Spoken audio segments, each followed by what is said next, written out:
na fito da bayanai na fili, waɗanda ba su fahimce ni ba suka fahimce ni, waɗanda da ba su ma ji ba, ba su ma san me ake tattaunawa a kai ba, wane ya ji ga wane ne kawai aka ɗora su, to yanzu insha Allahu na san za su samu cikakkiyar waraka da cikakkiyar fahimta. Sannan hatta waɗanda suka yi abubuwa wanda wani zai iya zamowa kamar ta ɓangare na ɓatanci ne, to na san insha Allahu idan sun yi ne tsakaninsu da Allah bisa ga ƙaunar manzon Allah sallallahu alaihi wasallama ta gaskiya, to yanzu za su ga gaskiya ɓaro ɓaranta. Ba za ka iya hana ɗan adam ya kuskure ba, ɗan adam ne, wani kuskuren nasa ma garin neman daidai ne, to amma alƙawarin Allah ne duk mutumin da yake neman gaskiya, to ko da ya kuskure mata shi kuma Allah zai ga kyakkyawan niyyarsa zai nuna masa gaskiyar. So da haka wannan ba ƙaramin nasara ba ce ga fito da gaskiya domin mutane su fahimce ta, sannan kuma mutane su rinƙa gane duk lokacin da aka samu takaddama irin wannan ta ilimi, to hanyar ilimi ita take warware ta, amma ba hanyar zage-zage ko abu makamantan haka ba dai marasa daɗi. Kuma wannan yana nuna ba komai ba ga waɗanda suka yi dan Allah, to wannan yana nuna maka irin matsayin da manzon Allah sallallahu alaihi wasallama yake da shi a zukatan bayin Allah, wanda kuma haka ya kamata ya kasance. To amma dai tare da haka, kamar yadda na faɗa, Qur'ani ne ya samu akan ka'ida duk lokacin da labari ya zo maka a kaikaice, to ka bi sawu, ka bi diddigi, domin kar ka je ka shiga haƙƙin ɗan uwanka ba tare da ka sani ba. Waɗanda suka yi wasu abubuwa bisa ga kuskure, Allah maɗaukin sarki ya yafe mu baki ɗaya. Ni dai duk abin da ya shafi haƙƙina ga waɗanda suka yi bisa ga kuskure, to na yafe musu, kuma ina fatan Allah ya yafe mana baki ɗaya, kuma Allah ya zaunar da mu lafiya, Allah ya ba mu lafiya, ya ba mu zama lafiya. Shugabanninmu Allah ya musu jangora, shugabanni na shura Allah maɗaukakin sarki ya saka musu da alkhairi, Allah ya ceci wannan al'umma da wannan haɗaka ta waɗannan dattawa. Allah maɗaukakin sarki ya samu wani lafiya. Akramakallah, waɗannan kalamai da yadda aka fito da su, sai wasu suke tafiya da tunanin kamar Sheikh Lawan Turayum, astaghfirullah, ma'aiki kamar bai kai kima sosai a idanunsa ba.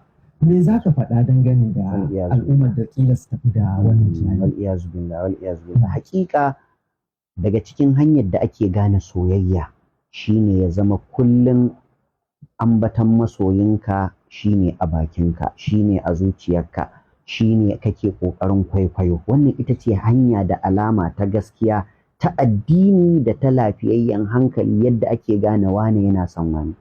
Imamu Ahmad ɗan Hanbali yana faɗa game da ma'abuta karanta hadisan annabi da irin ƙaunarsu ta annabi sallallahu alaihi wasallama, wacce ta sa rayuwarsu gaba ɗaya ta ƙare wajen neman maganganunsa da tace su da yaɗa su a duniya, kamar yadda shi annabin ne ya umarni, ballighu anni walau aya. Yana cewa ahlul hadisi humu ahlun nabi wa in lam yashabu nafsahu anfusuhum sahibu. Masu karatun hadisi su ne tsantsar masoyin annabi na gaskiya, domin ko da ba su abokance shi jiki da jiki ba, amma numfashinsu ya zama abokan juna. Kullum mai karantar da sunna, mai karantar da hadisi, shi ƙoƙarinsa annabi ya ce kaza, kana cewa annabi za a ce sallallahu alaihi wasallam, qala rasulullahi sallallahu alaihi wasallam, an rasulillahi sallallahu alaihi wasallam, sami'tu rasulullahi sallallahu alaihi wasallam. Wannan ita take nuna gaskiya. Shine wani masoyi da masoyi yake cewa wa inni la ta'aruni li dhikraki hizzatun ka misli usfurin ballalahu al-qatru. Hakika ambatanki yana sa in shiga wani yanayi kamar na tsuntsun da ruwa ya jika jikinsa. To wannan dai shine kauna ta gaskiya, kuma kamar yadda alqadi ya faɗa cikin ashafa, alamatu mahabbatihi ittiba'u sunnatihi. Alamar da take nuna soyayyar annabi ta gaskiya shine biyayyar sunnarsa, sawu da kafa, maganganunsa da ayyukansa kana mai ƙoƙarin kwatantawa. So na san dukkanin wanda ya san wannan ƙa'ida ta ilimi, to hasha wa kalla ba zai taɓa yiwuwa ba har ya mana irin wannan mummunan zato.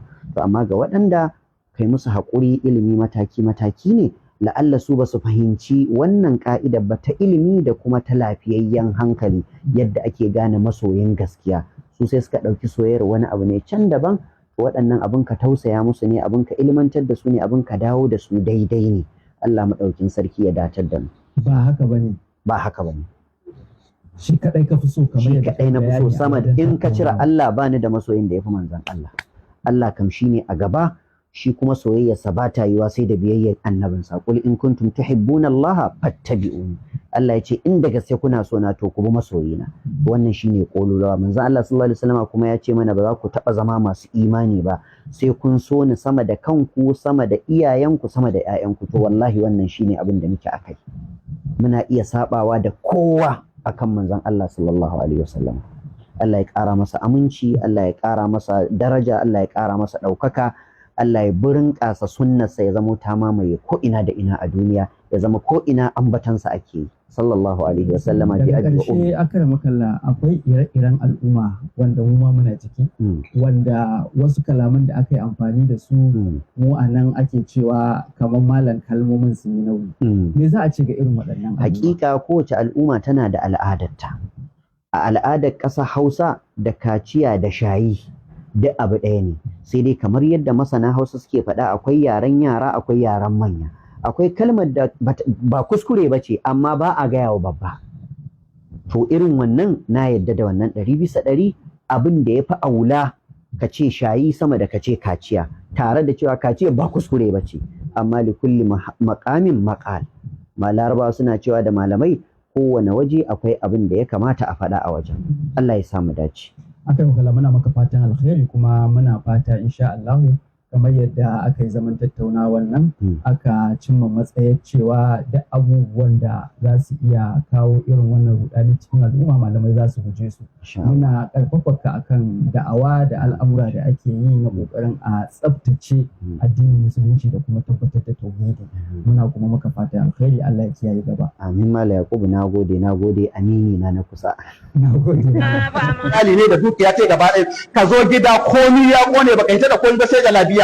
Shi an misalin wanda sallar la'asar ta kurce ma, ba wai baka yi sallar la'asar ba, a'a ta kurce ma cikin jam'i. To ashe wannan duwa inji ne da manzon Allah yake yi muna, saboda ƙwarewar lokaci sai mu takaita nan, amma abinda dai mun ka saba yi muku ishara cewa wato ku ci gaba da yi ma wannan ƙasa addu'o'i, duk wasu matsaloli da suke fuskantar ta